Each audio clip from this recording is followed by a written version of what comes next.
versus just you're evil and get out my country. That ain't. Because your destruction is ultimately mine. Your destruction is my destruction. What does it say? Like, pray for the peace of the city you're in, because if it prospers, you will prosper. Yeah, man. That's where my nationalism comes from. Yeah. It's from that thought. It don't come from, flags and anthems. It comes from that. Like, this place needs to prosper because everybody I know and love is here. Yeah. Like, let's do that. Yeah. So how then in our daily lives, because this ain't something we got to answer. That's it. How in our daily lives can we get there a little bit better? Like, what can we do? Well, I'm going to be an example of what Christ looks like. I'm going to show love whether you got on a red hat or a blue one. Mm-hmm. You feel what I'm saying? Yeah.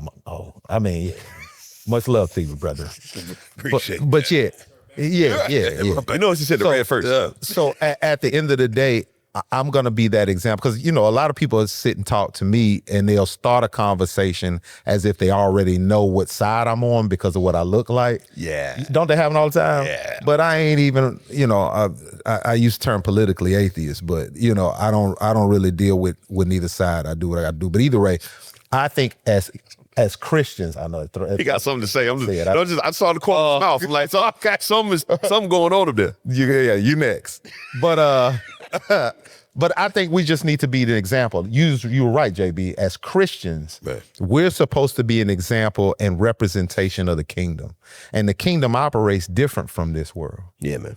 And the only way people are gonna see it, they can only go as far as they can see. They need to see us displaying that.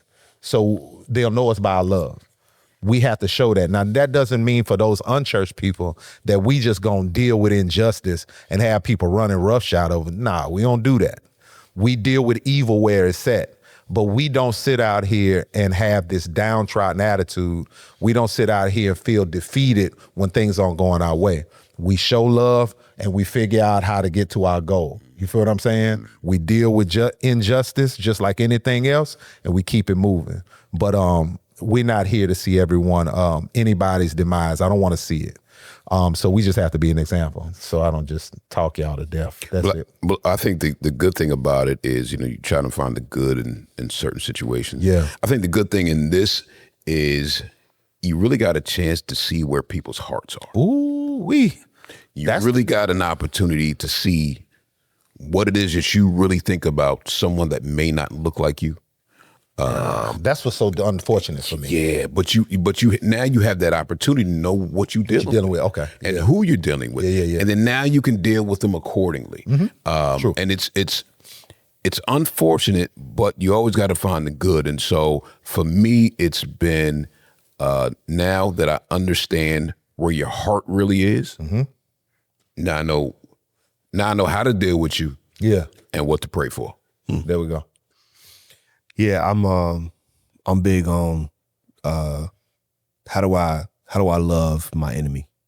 That's good. How do I support those who don't want to support me? How can I look out for your good? How can I genuinely be praying for you? Mm-hmm. And mean it? Mm-hmm.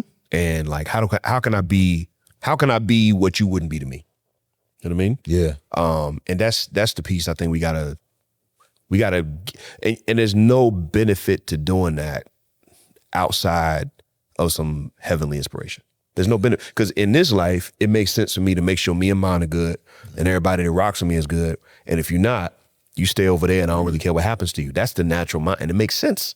Yeah. It makes sense. It's not, I get it.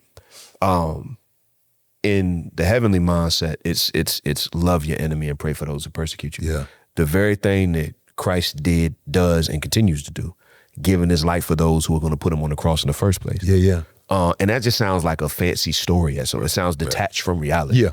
But the fact that it actually happened, and while he's up there, this is the most beautiful verse in the Bible to me. Frightening and beautiful. Arms outstretched, struggling for 6 hours, looks down at the soldier who put him there and says, Father, forgive him because he doesn't know what he's doing. Crazy. No idea if I'll ever get there in my life with that. Yeah. But I at least want to spend my life getting on the way to that. Absolutely. If that's the model. So I just got this, man. Matthew 5:43. You've heard it said, love your neighbor and hate your enemy. But I tell you, love your enemies and pray for those who persecute you, that you may be children of your Father in heaven, because he causes the sun to rise on the evil and the good and sends rain on the righteous and the unrighteous. If you love those who love you, what reward will you get? Are not even tax collectors doing that? And if you greet your own people, what are you doing more than others? Don't even the pagans do that? Be perfect, therefore, and that word means mature, perfect. Therefore, as your heavenly Father is perfect. That's good.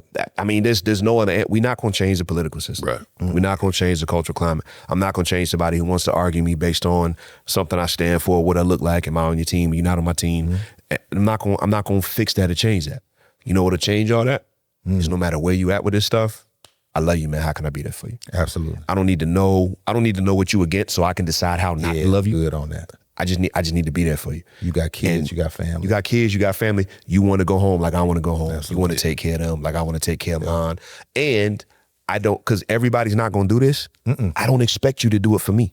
If I find out you wouldn't do it for me, I ain't feel mad. that. I came into this deciding that I'm going to do this for people who ain't going to do it for me. I know a lot of y'all gonna be wilding. Right. I'm not. So how do I just need to come, if I'm not doing this for you, I'm not even doing this for me because I don't feel like it all the time. I'm doing this for the one who did it for me. I'm doing Absolutely. This, I'm doing this for God.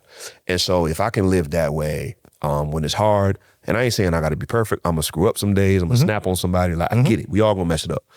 But how do I make this? This is the anchor point I get back to when I'm off. God forgive me. Let me try hard again tomorrow because I want to be more like you and less like me and everybody else. That's good. And if enough of, to your point, JB, if enough of us did that and lived like Christ said, if enough of us figured this out, Yeah. we could at least see change in our little pockets and spheres of influence. Absolutely. At least. And this is and I'll be done here, but this is my firm conviction. Like change don't happen from the top down. It doesn't, right? Like you can make mandates and stuff and all that, and people have to, but change that's lasting on the inside. True change. It happens from the bottom up. It happens from the people. It happens from we're not accepting that anymore. We're not giving into this culture. So we're not giving into that way of thinking. Like we're going to support each other.